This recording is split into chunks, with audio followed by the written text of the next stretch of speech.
La comunicación humana tiene dos facetas, el hablar y el escuchar.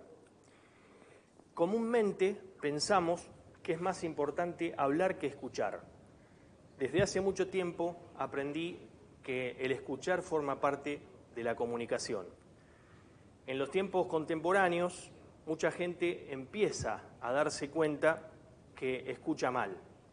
Ha comenzado a reconocer que le resulta imposible escuchar a sus semejantes. Por citar un ejemplo concreto, y esto está pasando en el mundo empresarial, donde empresarios y personal del área de ventas, de comercialización, creen que por el hecho de hablar, de conversar, de exponer, de expresarse, les va bien. Y ocurre todo lo contrario porque no escuchan. Y recién ahora están tomando conciencia de que el hablar y el escuchar son los dos en forma paralela, dos factores que van en forma paralela. El fenómeno de la comunicación humana no depende de lo que se entrega, sino de lo que pasa con aquel que recibe. Esto lo dijo Humberto Maturana, biólogo, filósofo y escritor chileno. El escuchar es un factor fundamental del lenguaje. Hablamos para ser escuchados, sin lugar a dudas. La mayoría de los problemas, precisamente, que enfrentamos en la comunicación surge por no tener activa la escucha. El escuchar difiere del oír. El oír es un fenómeno biológico. El acto de escuchar significa comprensión, interpretación. Actualmente, muchos argentinos hablan más de lo que escuchan. Existe una notable necesidad de hablar. Y uno se pregunta, ¿para qué escuchar más? Bueno, la respuesta es muy sencilla. Para mejorar la comunicación, las relaciones interpersonales, para entender al otro, para entender qué me está diciendo, no cómo me lo dice, sino qué me dice, además, y para enriquecer, por supuesto, nuestros conocimientos y también el aprendizaje. ¿Cómo les va? Esto es Línea Directa, quien tiene el gusto de hablarles, Marcelo Malvestiti. Estamos en vivo por Televisión Regional y ahora sí ya vamos a darle paso, después de estas reflexiones, a Paula Nardini, que es secretaria de Asuntos Sociales de AMSAFE Rosario. ¿Cómo te va, Paula? ¿Cómo estás? Gracias. ¿Qué tal? Mucho gusto. Bueno, gracias por estar. Bueno, sé que están haciendo un relevamiento en diferentes escuelas de la provincia de Santa Fe. ¿Cuáles son los problemas edilicios y además los problemas de los servicios esenciales que ustedes encontraron o están encontrando en las distintas escuelas respecto a gas, luz y agua? Sí, que son aparte derechos humanos fundamentales que nos preguntamos y no podemos entender cómo en nuestro país, en Argentina, con los recursos materiales, humanos y naturales que tiene, al día de hoy tengamos que estar encontrándonos con que no están garantizados derechos fundamentales como el agua, la luz y el gas. Y esto tiene que ver con una agudización de la desigualdad educativa, porque sobre todo nosotros tomamos Rosario, el departamento Rosario, somos una seccional, así que digamos el relevamiento se hizo sobre las escuelas que representamos como sindicato.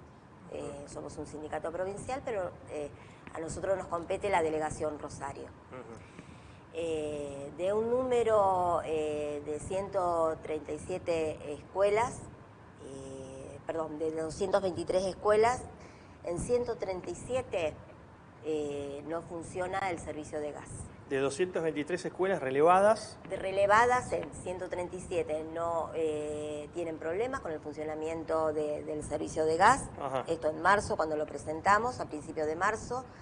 En 81 hay problemas con la instalación eléctrica.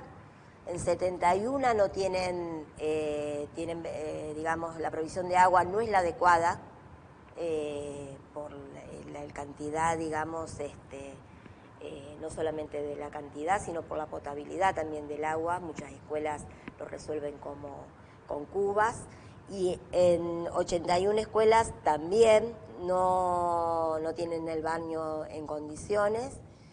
Y en 71 no cuentan con los espacios pedagógicos de aula adecuados. Para dar algunos ejemplos gráficos, las escuelas, justamente aparte de decirlo porque hoy es 19 de abril, es el Día de los Pueblos Originarios, justamente las escuelas interculturales bilingües, fundamentalmente de la cultura com, en Suroeste están en una escuela primaria ocupando los espacios de música, de comedor, de artesanías, como espacios áulicos. Hay 10 divisiones de nivel inicial en una escuela primaria.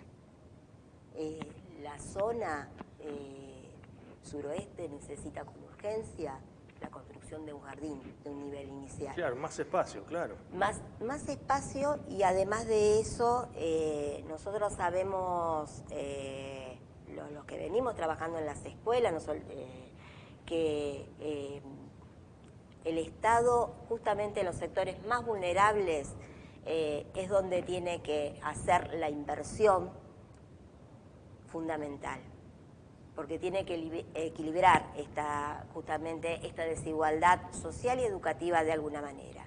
En muchos de los barrios, sobre todo en lo que tiene que ver con la zona noroeste y suroeste de Rosario, no tenemos clubes, hay carencia de centros culturales. La escuela muchas veces y los centros de salud pasan a ser el único referente del Estado. Si a eso le agregamos que no están garantizadas muchas veces ni los cargos, ni los servicios esenciales, lamentablemente lo que hacemos es reproducir la igualdad educativa, digamos, y la desigualdad social en este sentido. Rosario, sobre todo, tiene posibilidad y tiene un crecimiento exponencial justamente hacia el oeste, digamos.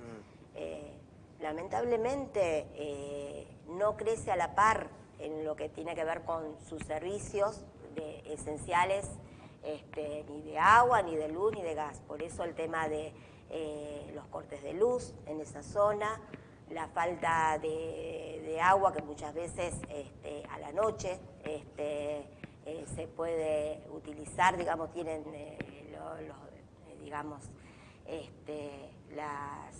las barriadas, y en ese sentido lo que decimos que si justamente la zona de, la ciudad de Rosario creció, y esto no viene de ahora, es una política de años, no se la atribuimos al gobierno actual ni a la intendencia actual, sino es algo que venimos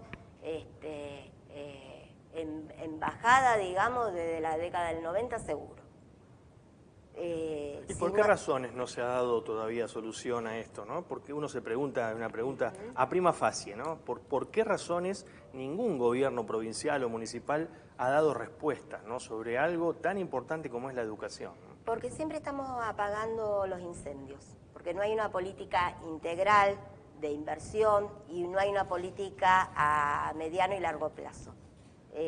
Solamente cuando, digamos, se dan las situaciones, o el robo de cables, o que hay una fuga de gas, o alguna cuestión que tiene que ver también con el momento social y subjetivo, los estallidos, digamos, que pueden estar ocurriendo y que tiene que ver con los vínculos sociales y que estallan en las compañeras y los compañeros de las escuelas, el hecho de no tener una planificación, una previsión sobre todo eso, hace que lamentablemente tengamos que intervenir muchas veces desde los gremios desde el CERFER Rosario, desde ATE Rosario también, que son los compañeros y compañeras con los que compartimos el lugar de trabajo, son los representantes de las asistentes escolares, tengamos que salir a apagar los incendios. Digo, y en eso también decir una cuestión que a nosotros nos parece muy, muy importante, un eje fundamental, además de lo edilicio, de los servicios, y es el tema de la vulnerabilidad y la necesidad de nuestras infancias y nuestras adolescencias de estar protegidos en sus derechos básicos. Y lo que decimos nosotros también en este sentido, el Ministerio cuenta con un número acotadísimo de lo que se llaman equipos socioeducativos. Hay un poquito más de 100 para toda la provincia y una cantidad que nos llega a 40 en el departamento Rosario. Entonces, no se puede hacer un trabajo de prevención y de resguardo de los derechos fundamentales de las infancias y las adolescencias. Claro. Y a todos estos inconvenientes hay que sumarle también el tema, hoy leía justamente, el tema de los robos de cables, ¿no?, a distintos establecimientos educativos. En el jardín provincial ubicado en barrio Hume de la ciudad de Rosario, zona sudoeste, están sin clases por los robos que hay permanentes de los cables, no tienen luz, no tienen agua. Calle Vicente Medina al 5700. Sí. Ahí está el establecimiento educativo. Uno se pregunta, cuando hablas de falta de servicio, ¿no?, los problemas enormes que subsisten, el tema del gas, inmediatamente pienso en los comedores escolares, ¿no? Sí. Los chicos comen la comida fría. Comen la comida fría y para nosotros fue una doble preocupación cuando vimos los resultados del relevamiento, porque el 2 de marzo comenzó a reactivarse lo que se llama los comedores escolares, la ración de comedor y la copa de leche. Antes, cuando estábamos durante los 2 años de pandemia, se repartió bolsones, las directoras, las asistentes escolares estuvieron allí, hay muchos docentes al frente de esa tarea, pero evidentemente no se planificó absolutamente nada. Digo, se reabrían los comedores y teníamos 137 escuelas en la ciudad de Rosario sin gas. Claro. Y con el gas cortándose. Y una cuestión en este sentido que también queremos comentar. Nosotros hoy tuvimos una reunión de delegados y delegadas, hicimos una actualización del relevamiento, digamos, nos focalizamos en el gas, después nos vamos a focalizar a ver si hubo modificación de marzo a esta hora, y nos dio que sobre 121 escuelas allí presentes, en 67 la conexión de gas es nula.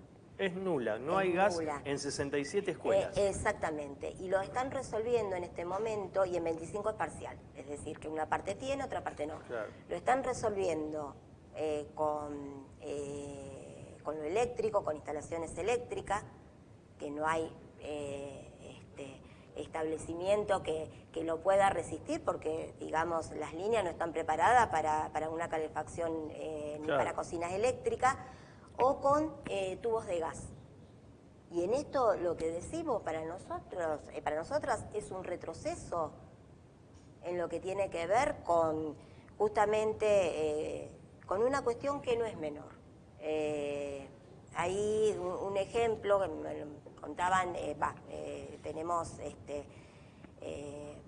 la información de los compañeros y compañeras de la escuela 103, que está en pleno centro, Sarmiento al 100, tuvieron una fuga de gas hace una semana y media atrás, tuvieron que evacuar la escuela. Y sobre eso también lo que decimos, que no tenemos que esperar una tragedia como fue ni la de Sandra y Rubén en Moreno, un asistente escolar y un docente, que fueron, digamos, con su vida, digamos, pagaron las consecuencias del estallido de una garrafa, de una mala instalación. No tenemos que esperar a que eso suceda, ni tampoco tenemos que seguir dando vueltas con lo que se llaman los protocolos de evacuación. Nosotros desde ANSAFE, y esto en el año 2005, a partir de la tragedia de Cromañón y del relevamiento que mandó en ese momento la ministra de Educación de Obeid, caímos en la cuenta que ese protocolo que mandaba se daba de narices contra la realidad, porque no teníamos salidas de emergencia, y no tenemos en muchos casos, señalización, los extinguidores estaban vencidos y ninguna trabajadora y trabajador de las escuelas sabía usarlos. Las puertas se abrían para adentro, digamos, y se abren para adentro en muchos de los casos y no hacia afuera. Y si llegase a ocurrir una tragedia parecida, digamos, a lo de Cromañón, tendríamos que lamentar, o lo de Calle Salta, claro, digamos, sí. Tendríamos que lamentar algo que se podría haber prevenido con una intervención concreta, y tiene que ver con el tema del presupuesto educativo, con el sostenimiento de las escuelas, del Estado, del gobierno provincial. Ahora, Paula Nardini, en base a todo esto, ¿qué respuesta tienen ustedes del Ministerio de Educación de la provincia de Santa Fe?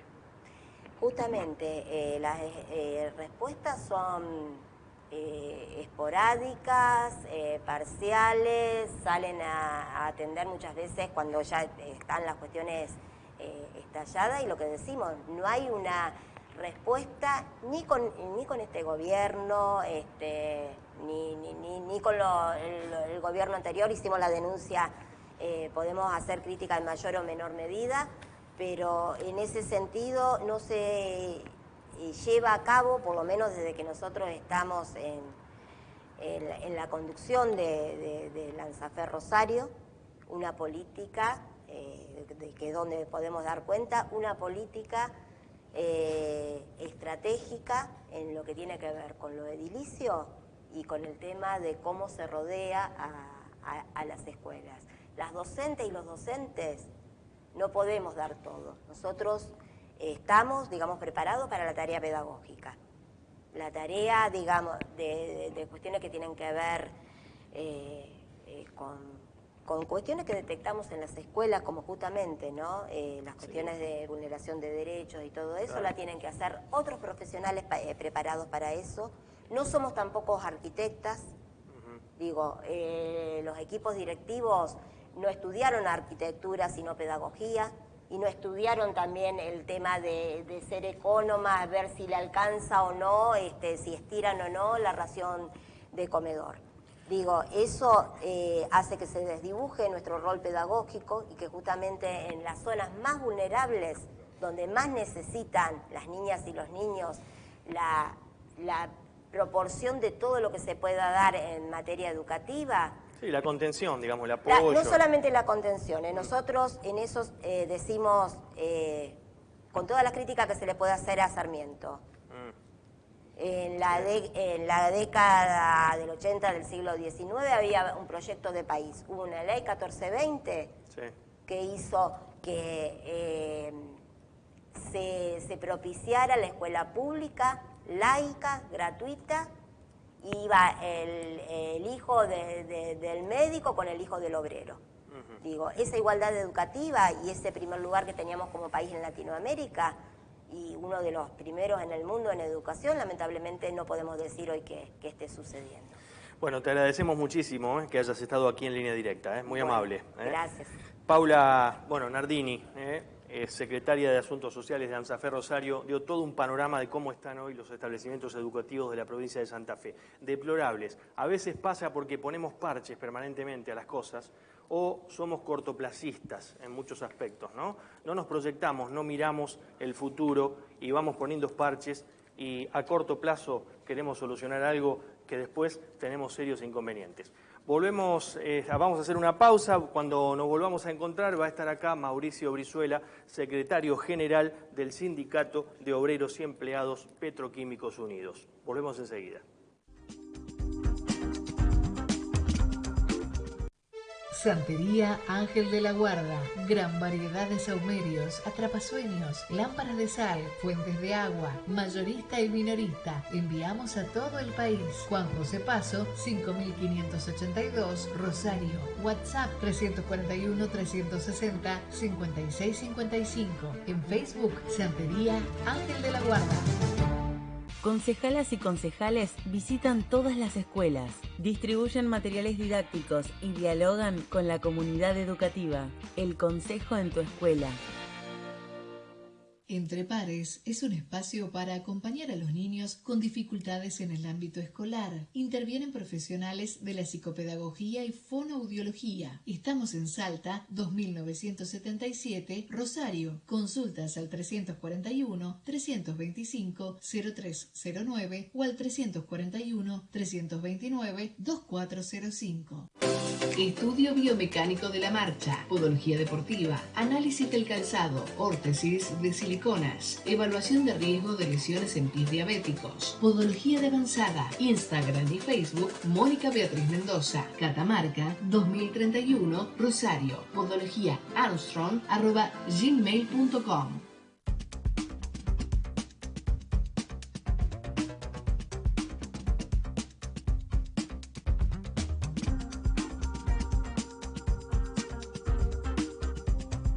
Bueno, muy bien, segunda parte del programa. Les recordamos que estamos en vivo por televisión regional y, bueno, como anticipamos, está con nosotros Mauricio Brizuela, secretario general de SOEPU, también es secretario adjunto de la CGT San Lorenzo. ¿Cómo te va, Mauricio? Un gusto recibirte nuevamente. Hola, Marcelo, buenas noches. Gracias a vos por la invitación. No, por favor. Bueno, me interesa en primer término hablar sobre el tema paritarias de SOEPU. ¿Cómo cerraron? Si fue escalonado, si se cerró algo. Sí, mirá, venimos años, ya hace un par de años con esta inflación que sufrimos año tras año, haciendo acuerdos cortos. Esta vez hicimos un acuerdo por 5 meses con el 30%, que era algo que estábamos pretendiendo, hacerlo cuatrimestralmente.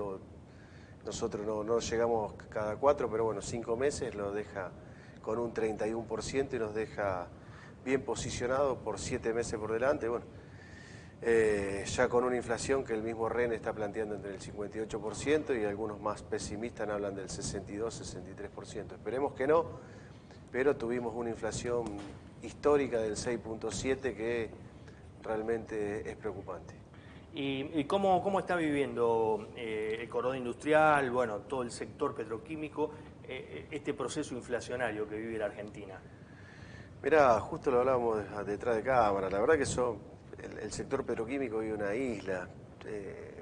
Pampa Energía es el único productor de caucho del país. Se hizo muy conocido una anécdota el otro día donde un campesino hablaba que una cubierta de un tractor salía $1.100.000 pesos. Entonces, la verdad que los valores se han disparado. Sí. Son únicos productores de estireno del país.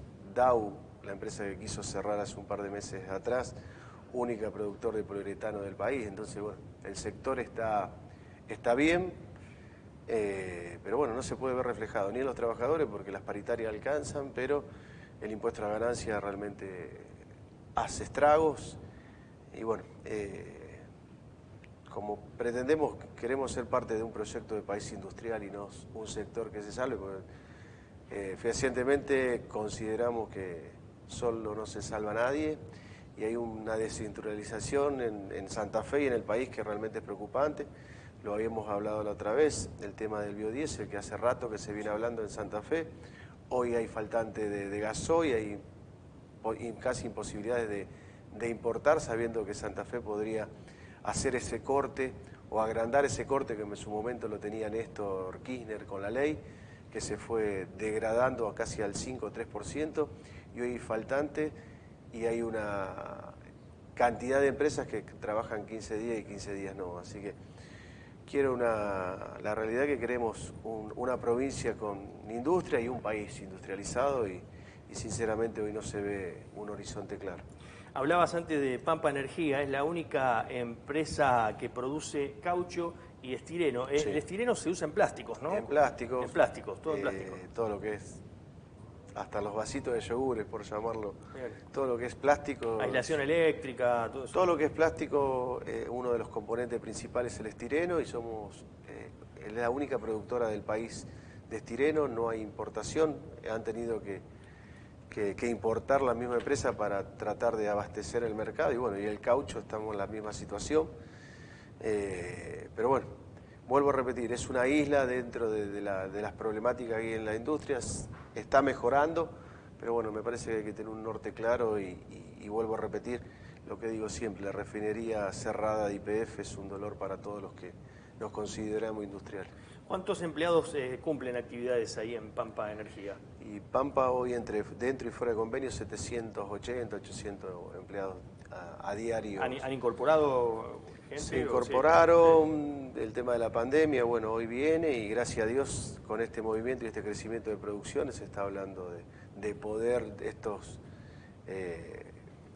contratados COVID que le llamábamos, que entraron por la pandemia, por la cantidad de compañeros que teníamos aislados o dispensados, se puedan quedar la gran mayoría y bueno, que haya una reactivación y que esta reactivación se mantenga y bueno, de a poco se empiezan a ver proyectos de inversión, que es algo importante y que hace no menos de 15 años que no se ven. Mauricio, ¿en qué niveles está actualmente la actividad petroquímica, no la producción me refiero, no comparado con el año pasado, ¿no? Y ya desde el año pasado empezaron a remontar y hoy te puedo decir que como han importado estireno, han importado caucho porque no pueden abastecer el mercado, lo cual es una buena señal y bueno, se empezó a reactivar, hoy están en un alto nivel de producción de nafta, la petroquímica, el inicio de la petroquímica, la nafta virgen, que nos aportaba la refinería. Desde ahí empieza todo el proceso para todos los subproductos, de ahí de la planta de tireno, etileno, etilbenceno que da producción a caucho. Así que bueno, hoy la realidad es que las petroquímicas están en un muy buen momento que no pasaba desde el 2007. Yo tomé nota porque, bueno, de acuerdo a este proceso inflacionario que vivimos, que sufrimos por supuesto todos y cuanto más inflación, más pobreza. Menos trabajo, a mayor pobreza, digamos, menos trabajo, mayor pobreza. En los últimos 12 meses, esto es por citar algunos ejemplos, los precios subieron un 55%, la inflación de enero, fíjate cómo fue subiendo, ¿no? La inflación de enero de este año fue 3,9%, en febrero 4,7% y ahora llegamos a 6,7%, la peor inflación en los últimos 20 años. Pero no nos confundamos, eso es el INDEC. El INDEC, según el INDEC. Los alimentos fueron el 73% claro. el año pasado. Sí, exacto. Entonces, exacto. El trabajador y el asalariado y el changarín, la realidad es que los alimentos fueron del 73%, lo que fue indumentaria fue del 67%, y en lo que gasta un trabajador o un ciudadano a pie, como le decimos nosotros, está ahí. Y la inflación fue totalmente superior. El INDEC mide un montón de otros productos, lo cual no digo ni pongo en discusión si están bien medidos, si están dibujados, como se hablaba en un momento. Lo que te estoy diciendo es tangible y comprobable, que es alimento, educación, viviendas, todo lo que es la construcción y todo lo que es indumentaria, estuvieron arriba del 67% de inflación del año pasado. Realmente hoy los alimentos de enero a fines de marzo fueron del 32%. Y si hablamos de queso, estamos hablando del 50% de lácteo, estamos hablando de un promedio del 32%. Entonces es casi el doble de lo que mide el INDEC. ¿Por qué? Y esa es la realidad y lo que uno ve, que no pierde contra la inflación con los salarios, pero sinceramente el poder adquisitivo cada vez menos y el poder de compra cada vez menos. Entonces... ¿Y ustedes cómo analizan, Mauricio, vos sos también, bueno, secretario adjunto de la CGT San Lorenzo, cómo analizan esta situación crítica que vive la República Argentina, bueno, en estos niveles inclusive de desocupación, porque digamos esto es una película que venimos viendo hace mucho tiempo, ¿no? Esto de pobreza, desempleo, marginalidad. indigencia. La verdad que es una discusión y qué modelo de país queremos. Hoy lo hablábamos atrás de cámara, porque si no lo llevamos todo a lo partidario. La realidad es que no estamos poniendo de acuerdo en qué país queremos. Claro. Y nos estamos acostumbrando a los niveles de indigencia, cada vez pasa en todos lados. En ciudades que no pasaba, la gente buscando en los contenedores, pidiendo. La verdad que no hay que acostumbrarse a eso, no me resigno, soy todavía joven. No me resigno a eso, pero sinceramente es una batalla que hemos perdido y que la seguimos perdiendo y que no hay avisoramiento a dónde vamos. Sinceramente el bono que ayer anunció el presidente, bienvenido sea, pero no podemos seguir con bonos y este tipo de cosas. Tenemos que generar condiciones de trabajo para que cada uno pueda generar su salario y no tenga que depender de un bono que hoy está, mañana no está y que se lo van a sacar o quieren sacárselo a una empresa que tuvo súper renta. Sinceramente me parece que las reglas tienen que estar mucho más claras y no podemos seguir improvisando. Se improvisa mucho y así no está yendo. ¿Y de quién es la culpa? Porque, digamos, esto de la inflación, ¿no? De los formadores de precios, del gobierno, porque se reparten culpas. De la guerra, porque se culpabiliza también a la guerra Ucrania-Rusia. Los formadores de precios, el gobierno nacional, la política económica. Que no hay un solo culpable ni una sola variable. Me parece que es multivariable, multisectorial. Sin lugar a dudas que los formadores de precios, como es la empresa Arcor, que es la gran formadora, lo que es Lácteo, la Serenísima, todo eso, pero bueno, para eso tiene que estar el Estado y las herramientas del Estado. El tema es, cuando el Estado no es firme, estas empresas van a seguir haciendo, son multinacionales, hoy están, mañana se te van, es lo que nos pasó con Dow. Claro. Y a viva voz decían que no era una cuestión rentable, sino que era una decisión política a nivel internacional y que no querían producir más en Argentina. Es lo que nos está pasando. La empresa Dow, bueno, para los que yo creo que ya es de dominio público, pero amagó con irse del país, cerrar y dejar muchas fuentes de trabajo inhabilitadas. Y bueno, aparentemente por la gestión que realizaron ustedes. Sí, una gestión en conjunto que gracias a Dios hoy ya se ve un norte. Nosotros sabíamos que hasta marzo había super stock de estos productos y bueno, hoy se empieza a normalizar las tareas, empezaron a tomar personal y a discutir temas que teníamos que discutir y que tiene que ser de cómo se mejora. No nos ponemos colorados para decir cómo somos más competitivos, pero bueno, sin inversión y sin claridad muchas veces se complica.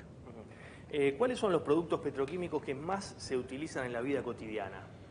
Mirá, lo que es el caucho, lo utilizamos desde las suelas de las zapatillas, las cubiertas, el poliuretano, todo lo que es sillas, todo lo que son los tableros de los autos, los látex, el estireno, como hablábamos hoy, desde los vasitos de yogur hasta las botellas, todo lo que es plástico, las bandejas de alimento. Hoy el sector petroquímico y los productos petroquímicos, los aerosoles, los gases para los aerosoles, todo eso, para las cremas es infinito. Una multiplicidad de productos. Es infinito. En las casas y en cada casa hay productos petroquímicos que se producen en el país y que mucho no lo sabemos. Por eso la importancia y empezar a discutir realmente cómo se sigue, cómo se mejora y cómo se cuida este tipo de empresas y siempre presionándola para que cumplan también con el medio ambiente, que no es un detalle menor. Mauricio, hace 10 años, precisamente en 2012, el entonces gobierno de Cristina Fernández de Kirchner decidió expropiar el 51% de las acciones de YPF, justamente 10 años, en manos de la empresa Repsol, ¿no?, española.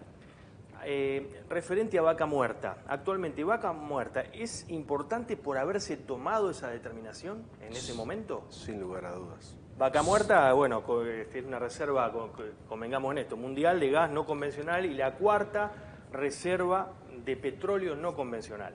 Hoy Pampa es dueño del mangrullo, que es otro, no es el shale gas, pero es otro tipo de producción de gas, que tiene una reserva también similar a lo que es Vaca Muerta. Entonces, no tengo dudas que el petróleo, el acero, tiene que estar en manos del Estado.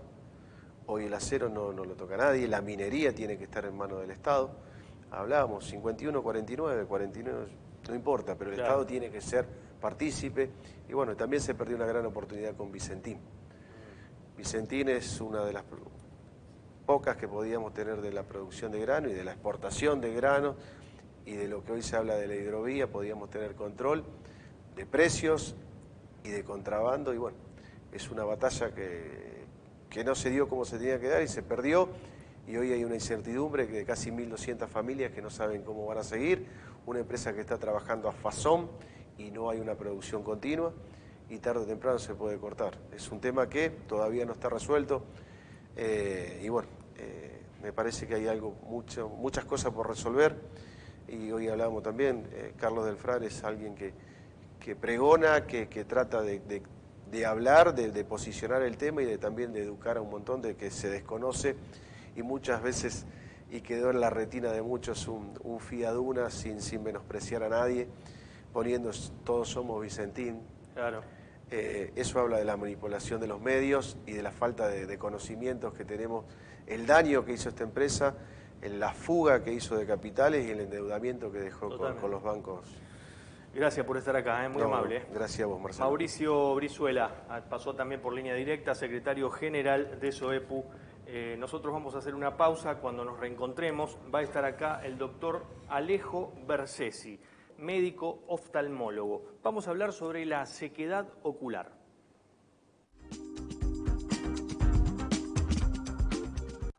ISERG.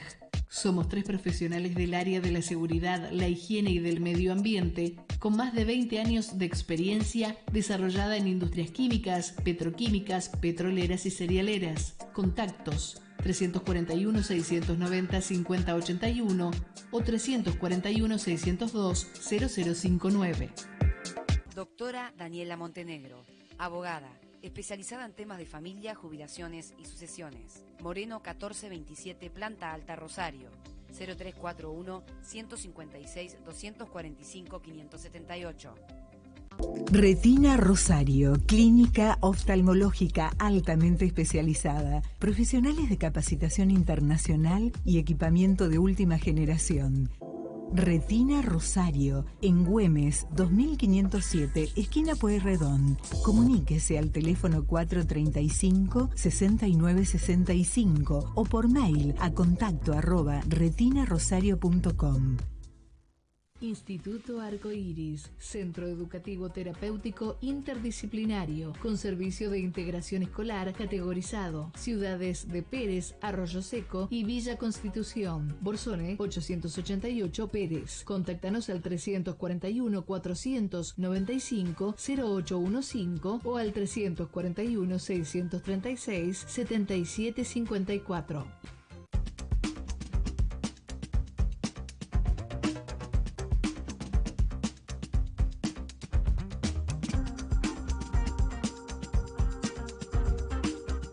Tercer bloque del programa, seguimos en línea directa, estamos en vivo por Televisión Regional y está con nosotros, ahora sí sentado a la mesa, el doctor Alejo Bersesi, médico oftalmólogo. ¿Cómo te va, Alejo? ¿Cómo estás? Gusto saludarte. Igualmente, buenas noches a todos, me encanta estar en tu programa. Bueno, muy amable. Muy bueno. Ha comenzado, Alejo, una encuesta nacional sobre la sequedad ocular. Vos, sos el encargado precisamente de la misma, del estudio de esto que se está llevando a cabo, de este relevamiento, en la provincia de Santa Fe. ¿Por qué se produce la sequedad en los ojos y cuáles son los síntomas? Bueno, los síntomas son característicos: enrojecimiento ocular, sensación de arenilla, fluctuación de la visión, gente que dice que ve bien, pero mal, ardor, lagrimeo, son los síntomas y signos más frecuentes del ojo seco.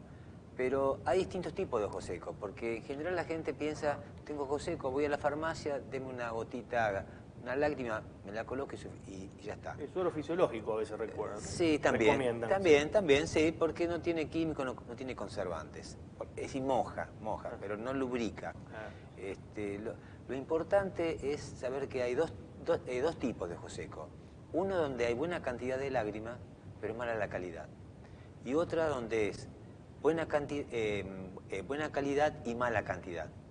Uno es ojo seco evaporativo, es decir, hay buena cantidad de lágrima, pero la estabilidad es mala y la lágrima se evapora y deja a la superficie sin protección.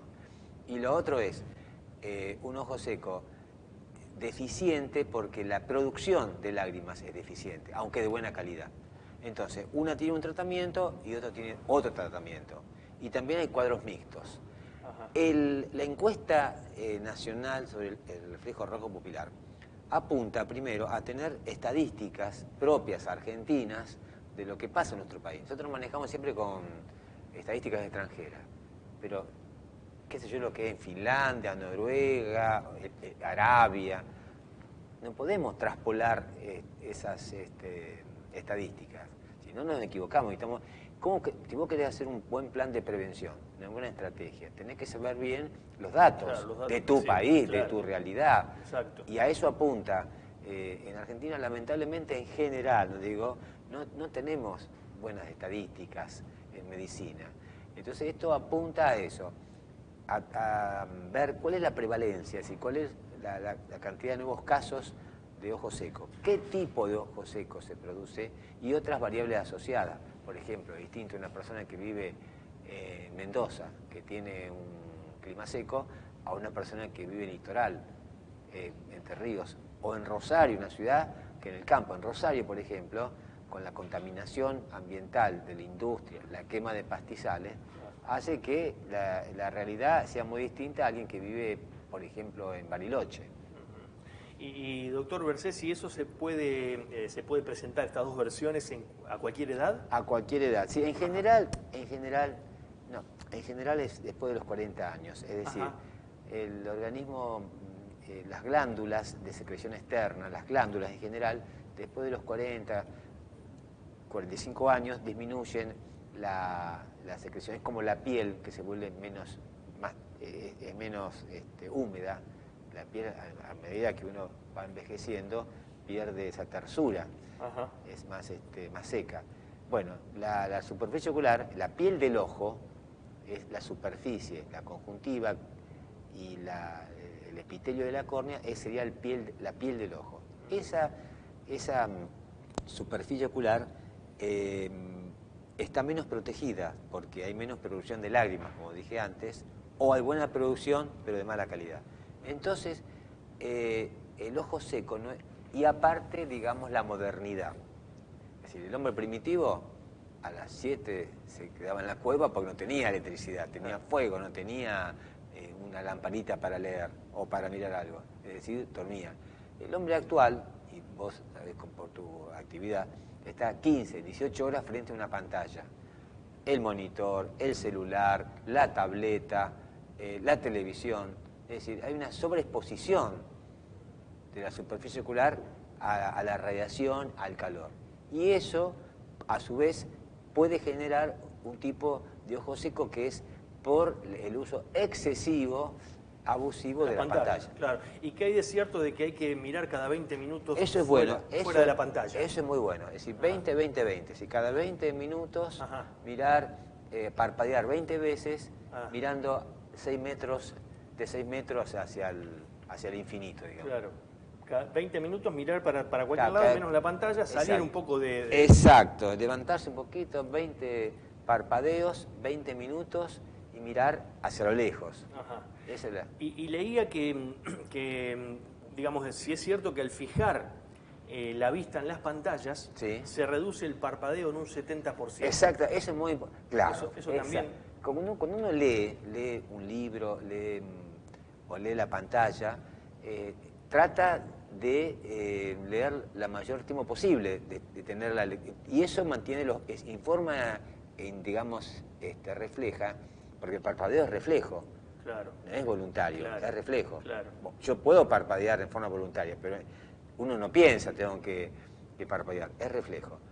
Cuando uno trata de leer, evita el parpadeo para continuar la lectura el mayor tiempo posible. Y eso genera mayor exposición de la superficie ocular a todo lo que sea irritativo, humo, aire acondicionado, luces. Bueno, entonces eso puede generar una sequedad ocular que produce la arenilla, cansancio visual, fluctuación de la visión, ardor, lagrimeo. Entonces eso es producto del abuso de las pantallas. Pero es decir, que no se cura, pero se trata bien y permite que uno tenga una vida aceptable, confort. Claro. Porque hay gente que tiene ojos secos severos y te puedo asegurar que no puede salir a la calle por la fotofobia. Es decir, la luz les produce rechazo, fotofobia, y viven en la oscuridad. Claro. Y en cuanto al tratamiento, digamos, ¿tiene efectos secundarios? No, porque en general son lo que se usa. Bueno, ahí está. Hay dos maneras. Una, la manera farmacológica, que son vos vas a ver un montón de laboratorios que tienen distintos tipos de productos, que son lubricantes, es decir, humidifican y lubrican. Pero también está el tratamiento regenerativo de la superficie ocular, que es curarse con tus propios tejidos. Es decir, se hace un colirio, un gotas, con el plasma del paciente. Se saca sangre, se procesa y el plasma, que es la parte amarilla de la sangre, tiene plaquetas. En esas plaquetas hay factores de crecimiento. Y esos factores de crecimiento no solo lubrican, sino que regeneran. Esa es la diferencia. Las lágrimas artificiales lubrican, pero no regeneran. El plasma rico en plaquetas lubrica y regenera. Eso es clave. Bien. ¿Y Alejo, puede traer mayor compromiso a la visión, el ojo seco, si uno no se lo trata? Sí, si no se trata, y bueno, puede generar erosiones corneales, que son pequeñas lesiones, que ya necesitan un tratamiento especial. Y en los casos severos, cuando el ojo es muy severo, puede haber úlceras de córnea, que ya es una situación más delicada porque está en riesgo la visión también. Lo importante también, ya cerramos, pero lo importante es hacer hincapié siempre también en los lentes de sol, ¿no? Que sean... Sí, los lentes de sol, pero comprarlos en las ópticas, porque exacto. las ópticas están bien regladas y tienen los filtros necesarios, ultravioleta. Los que uno compra en la calle tienen color y uno cree que está protegido y es peor, porque no se protege. Es como si me anestesian la piel y me queman. Es peor pensar que estás protegido y no lo estás. Alejo, como siempre, es un gusto tenerte acá y bueno, siempre, como digo, dejamos la posibilidad abierta, la posibilidad para otra ocasión y para desarrollar otro tema también de tu profesión. Por supuesto, agradecido soy yo. Siempre es un placer venir acá porque es muy bueno compartir con vos. Bueno, muy amable. Bueno, buenas noches. El doctor Alejo Bersesi, nos conocemos hace mucho tiempo y ha venido varias veces al programa y realmente es un gusto siempre tenerlo acá. Médico oftalmólogo. Vamos a una pausa y cuando nos volvamos a encontrar viene ya Lara Farías de Saa, que va a venir con un tema de los bacheos en las calles de la ciudad de Rosario. Volvemos enseguida.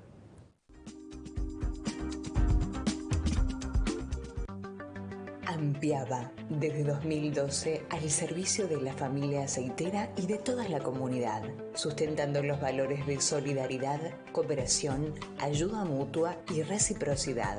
Ampiaba, Asociación Mutual del Personal de Industrias del Aceite Vegetal y Afines. SOEPU, un sindicato que crece defendiendo los derechos del trabajador químico y petroquímico del cordón. Ortopedia HSN, Ortopedia Deportiva, Alvear 324, Rosario. Comunicate a nuestro WhatsApp 341-321-1243, a nuestro número fijo 341-430-4352, 341-439-5432 o envíanos un correo electrónico a info@ortopediahsn.com.ar. ¿Sabías que podés sanar con la inteligencia de tus células? Memoria celular, consultas personales, cursos, talleres, seminarios. Profesora Adriana Torres, www.hayundia.com. Comunicate al 341-666-0795.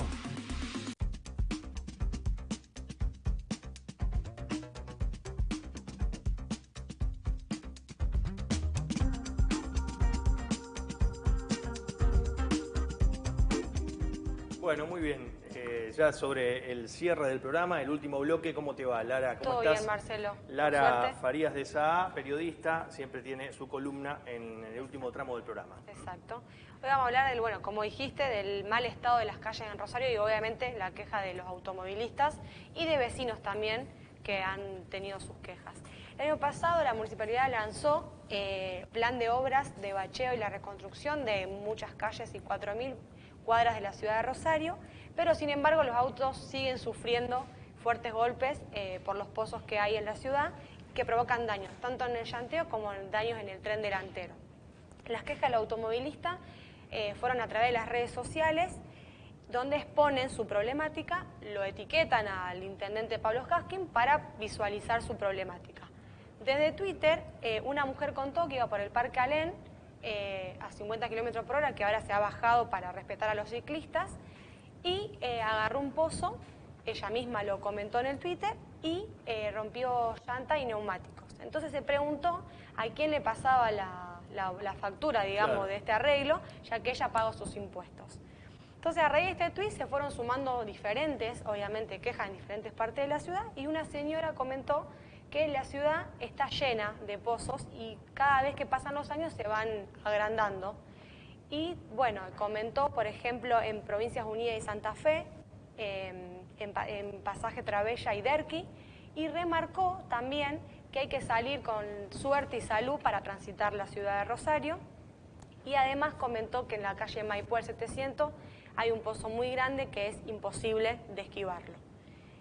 También, además de esto, un chofer de la línea 153 Roja dice que cuando pasa el barrio Cerámica tiene que detenerse ahí y aminorar la velocidad porque la calle está llena de baches y en cualquier momento una rueda puede quedar en un pozo y imposible de salir. Y bueno, pidió que por favor arreglen la calle donde pasa dicha línea porque es muy complicado pasarla.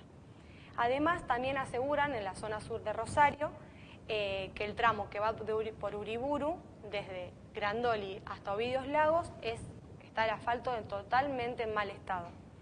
Por otra parte, el periodista Pablo Procopio, yo traje el tuit que él puso, a través de su cuenta también realizó una denuncia y dijo: Rosario necesita una reconstrucción profunda de pavimento en toda la ciudad. La desidia de años en todas las gestiones llevó al actual estado. Récord de demanda en talleres mecánicos, con un plan de bacheo no se arregla nada, falta mucho más. A este tuit le respondió el periodista y actual concejal de Rosario, Ciro Seisas, le dijo que un 0,02% menos por mes y un 2,5% anual de los que se rompe es por desagues pluviales o cloacales, obstrucción de zanjas, también por roturas de caños de las aguas santafesinas que provocan hundimientos que se ven. Como todo, responsabilidades compartidas. Nosotros hacemos los nuestros y estamos en eso. Claro. Esa fue una respuesta que le hizo mediante Twitter, digamos. Opuesta, digamos, a lo que denuncia Pablo Procopio, exacto, que él habla de desidia, Pablo Procopio, ¿no? Habla de desidia y es interesante porque el problema de los baches en la ciudad de Rosario es de larga data. Sí, de años, no es de ahora. Muchos años. Y exacto, se suceden unos a otros, de muy cerca, o sea, no es que está uno cada 10 cuadras. No, capaz que en todas las cuadras son tenés uno. Consecutivos. Exacto. Y eso interrumpe, bueno, genera problemas no solamente en el tránsito vehicular, sino también bicicletas, motocicletas también. No solamente en los autos y colectivos me refiero y camiones. No, sí, a todos afecta. Yo te comento que el automovilista que agarra un pozo no solo genera roturas en neumáticos, sino también en el tren delantero. Claro. Entonces, aproximadamente arreglar al conductor le sale una pinchadura en la rueda alrededor de 800 pesos. Y un tren delantero, para más o menos tener una idea, 45.000 pesos. Es un gasto muy, muy grande que tal vez...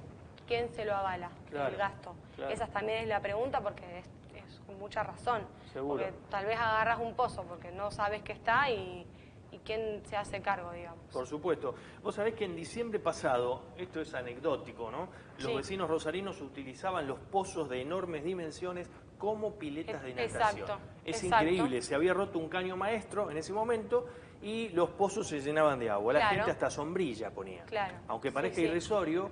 Lo hicieron en forma de manifestación para demostrar lo grande que era el pozo para Exacto. que pudieran usarlo de piletas, digamos. Exacto. Sí, Por eso sí, sí. me baso en lo que dice Pablo Procopio, ¿no? Es decir, la desidia, Exacto. la dejadez. Sí, sí, no es de años. ahora, sino de años, exacto. Exactamente.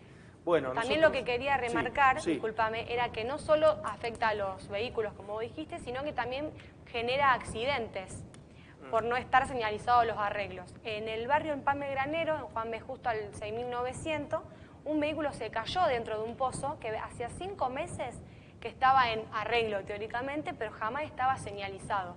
Entonces los vecinos reclamaban que lo vengan a arreglar y aparte que lo señalicen, ya que los días de lluvia era imposible ver que estaba ese pozo ahí porque era un arreglo. Entonces, obviamente que muchos vehículos, bici o gente, qué sé yo, que pasaba por ahí,